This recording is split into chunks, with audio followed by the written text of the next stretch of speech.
Hello दोस्तों, मैं आकाश राठौर अपने YouTube channel all in one study में एक बार आपका फिर से स्वागत करता हूं। दोस्तों, जैसा कि आप सब लोग जानते हैं, हम लोग अलंकार पढ़ रहे हैं और आज अलंकार की तीसरी विधि क्लास है। ठीक है, आज मैं आपको शब्द अलंकार और अर्थ अलंकार की जो टाइप्स होते हैं उनके बारे में बताऊँगा।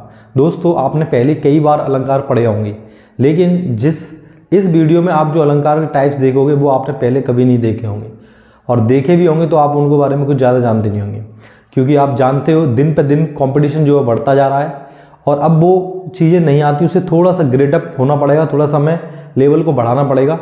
तो अलंकार के अंदर से भी अलंकार पूछता है। ठीक है, तो मेरी आपसे रिक्वेस्ट रहेगी, आप वीडियो को पूरा देखना।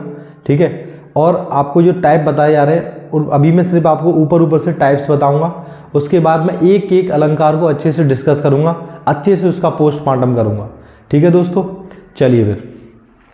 तो दोस्तों, जैसा कि आपके सामने लिखा हुआ है शब्द अलंकार का भेद। ठीक है, क्या है? शब्द अलंकार का भेद। तो शब्द अलंकार के भेद में सबसे पहले जो आता है वो आता है अनुप्रास अलंकार। क्या आते हैं? अनुप्रास अलंकार। और आपने पढ़ा होगा अनुप्रास अलंकार के भी अपने कई टाइप होते हैं। ठीक है, जो कि मैं आपको डिटेल में अगली क्लास में पढ़ाऊंगा। ठीक है दोस्तों, अनुप्रास अलंकार का जो बेसिकली मतलब आवृत्ति या पुनरावृत्ति, जैसा कि आप जानते हैं वर्णों की आवृत्ति होती है। उसके बाद जो सेकंड है वो है आपका यमक अलंकार। ठीक है, यमक अलंकार, जिसमें क्या होता है फ्रेंड्स, युग्मक या जोड़ा आता है, यानी कि इसमें जो शब्द होगा वो दो बार आता है। जैसे कनक कनक के सौगुनी मादकताधिकाय, जैसे कि आपका जो है यमक अलंकार काली घटा का घमंड घटा। ठीक है, ये सब। श्लेष अलंकार फ्रेंड्स, श्लेष अलंकार, और श्लेष अलंकार का जो अर्थ होता है वो होता है चिपकना। ठीक है, श्लेष अलंकार में जो अर्थ होता है फ्रेंड्स वो चिपका हुआ होता है। जैसे कि मैंने उस दिन आपको रईमन पानी राखी वाला जो एग्जांपल दिया था, दैट इज श्लेष अलंकार। ये श्लेष अलंकार है। इसमें और इसमें थोड़ी सी कंफ्यूजन रहती है बच्चों को, जब मैं आपको इसे डिटेल में पढ़ाऊंगा तो उस दिन के बाद आपकी कंफ्यूजन खत्म हो जाएगी। उसके बाद आता है वक्रोक्ति अलंकार फ्रेंड्स। क्या आता है? वक्रोक्ति अलंकार। वक्रोक्ति अलंकार में क्या होता है? घुमा फिरा के कहते बात को होता कहना। क्या होता है? घुमा फिरा के बात को कहना। ये बेसिकली जो मैंने अभी लिखा हुआ है वो आपके व्हाइट बोर्ड पे जो लिखा हुआ है वो एक शॉर्ट फॉर्म में लिख दिया है कि ये अलंकार कहता क्या है, जैसे कि आप शॉर्ट नोट्स में उसको रिवाइज कर सको अच्छे से। फिर आता है विप्सा अलंकार। विप्सा अलंकार में फ्रेंड्स क्या होता है? हम मानव के विकार, मानव विकार और मानव भाव, जैसे कि खुशी, गम, हर्ष, आश्चर्य, शोक, घृणा, ग्लानि, ये सब चीज़ों का डिस्कशन इसमें करते हैं, तो विप्सा अलंकार हो जाता है। उसके बाद आता है प्रश्न अलंकार।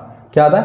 प्रश्न अलंकार। प्रश्न अलंकार जो होता है फ्रेंड्स, उसमें हम प्रश्नवाचक चिन्हों का प्रयोग करेंगे और प्रश्न पढ़कर आपको ऐसा लगेगा कि आपसे क्वेश्चन पूछा जा रहा है। ठीक है, उसके बाद आती है अर्थ अलंकार के भेद। उसके बाद आते हैं अर्थ अलंकार के भेद। अर्थ अलंकार के भेद क्या है?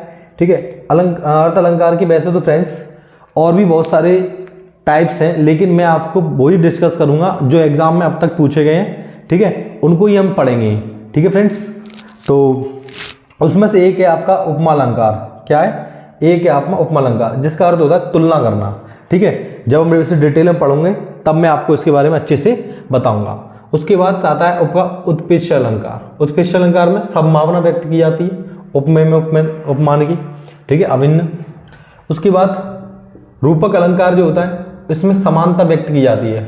इसमें रूपक अलंकार में उपमेय और उपमान में समानता व्यक्त की जाती है। उसके बाद आता है आपका अतिशयोक्ति। अतिशयोक्ति का मतलब होता है बढ़ा चढ़ाकर कहना। किसी बात को जब हम ज़्यादा बढ़ा चढ़ा के कहते हैं तो उसे हम कहते हैं अतिशयोक्ति अलंकार। उसके बाद आता है आपका भ्रांतिमान अलंकार। भ्रांतिमान अलंकार में क्या होता है? भ्रम भरी बातें होती हैं, भ्रम समझकर हम कुछ और कहना, कुछ और समझ लेते हैं, कुछ और उसका अर्थ होता है। ठीक है, उसके बाद संदेह माने संशय अलंकार। संदेह, शक होगा इसमें आपको। ठीक है, विभावना। ठीक है, बिना कारण के ही कार्य संभव हो जाए, विभावना। बिनु, बिन, बिना, बिनी, ये ऐसे शब्द आते हैं इसमें।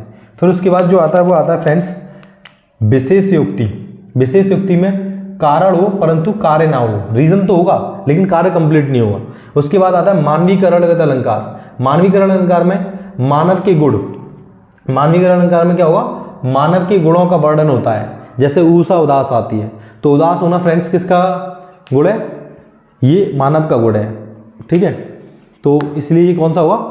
मानवीकरण अलंकार हुआ। तो ये सब मैं आपको अच्छे से डिटेल में पढ़ाऊंगा। उसके बाद है प्रतीप अलंकार। उपमा जो होती है फ्रेंड्स, उपमा जैसे जैसे उपमा अलंकार था, इसमें उपमान और उपमेय की तुलना की जाती है। इसका जस्ट उल्टा होता है उपमा अलंकार, प्रतीप अलंकार। ठीक, उसके बाद काव्यलिंग अलंकार सामान्य से विशेष की ओर। ठीक है, छोटी सी चीज से एक स्पेशल विशेष चीज के वर्णन करेगा तो हम समझ जाएंगे काव्यलिंग अलंकार है, तो इसको भी मैं आपको पढ़ाऊंगा। उसके बाद आएगा अनुयुक्ति। अनुयुक्ति अलंकार जो होता है वो होता है प्रसिद्ध नारे या ध्येय वाक्य। ध्येय वाक्य जैसे कि सत्यमेव जयते। ठीक है फ्रेंड्स, सत्यमेव जयते जो होता है वो। उसके बाद प्रसिद्ध नारे इसमें प्रयोग किए जाते हैं तो उसे हम कहते हैं अनुयुक्ति अलंकार। उसके बाद आता है अर्थांतर न्यास, किसी प्रसंग को अन्य प्रसंग के माध्यम से समझना, यानी किसी एक प्रसंग को हम दूसरे प्रसंग के माध्यम से समझेंगे तो उसे हम कहते हैं अर्थांतर न्यास अलंकार। उसके बाद है पुनरुक्ति। पुनरुक्ति अलंकार क्या होता है? किसी घटना को बार बार प्रस्तुत करना। किसी घटना को जब हम बार, पुनरुक्ति नाम से क्लियर है, तो बार बार रिपीट करेंगे तो उसको पुनरुक्ति अलंकार। फिर होता है दीपक अलंकार। दीपक अलंकार में क्या होता है? सामान्य घटना से फ्रेंड्स हम प्रकृति के जो सामान्य घटनाएं होती हैं उनको प्रकृति के रहस्य से समझने की कोशिश करते हैं फ्रेंड्स। ठीक है, तो आप इसको वीडियो पॉज करके नोट कर सकते हैं। ये शब्द अलंकार के भेद हैं। ठीक है, इससे ज़्यादा इसमें कभी पूछा नहीं जाता है, और अर्थ अलंकार के ये जो मैंने लिखवाए इससे ज़्यादा कभी नहीं पूछा जाता है।